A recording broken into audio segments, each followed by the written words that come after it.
एक बार की बात है, एक छोटे से गांव में हूर नाम की एक लड़की रहती थी। हूर अपनी अनोखी आदतों और अजीबोगरीब कारनामों के लिए मशहूर थी। लोग कहते थे कि वह हवा से बातें करती है, नदी से हंसती है और पेड़ों से दोस्ती करती है।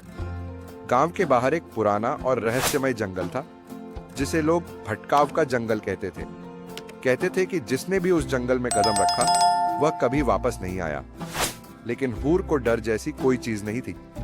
एक दिन उसने ठान लिया कि वह इस जंगल का रहस्य सुलझा कर रहेगी। हूर जब जंगल में पहुंची तो उसे हर चीज अजीब लगी।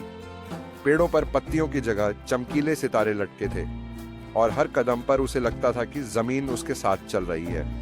अचानक एक खरगोश जो दो पैर पर चल रहा था और सूट पहने हुए था, उसके सामने आया।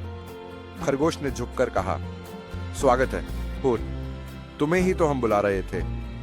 हूर ने हैरानी से पूछा, तुम कौन हो और मुझे क्यों बुलाया? खरगोश ने मुस्कुराते हुए कहा, मैं हूं कनफू खरगोश और यह जंगल असल में एक जादुई भूल भुलैया है। लेकिन यह तुम्हारे लिए एक परीक्षा है। अगर तुम इस भूल भुलैया से बाहर निकलने का रास्ता ढूंढ लेती हो तो तुम्हें एक ऐसा खजाना मिलेगा जो पूरी दुनिया को बदल सकता है। हूर ने बिना एक पल गंवाए सफर शुरू किया।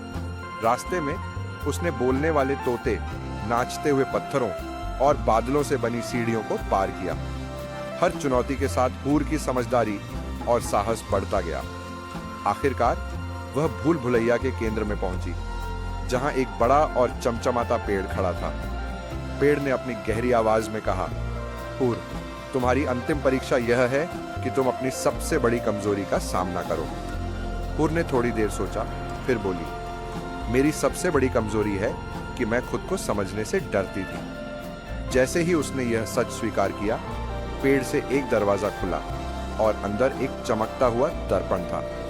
दर्पण ने कहा, तुम्हारा खजाना यह है कि तुम अब खुद को पूरी तरह पहचान चुकी हो।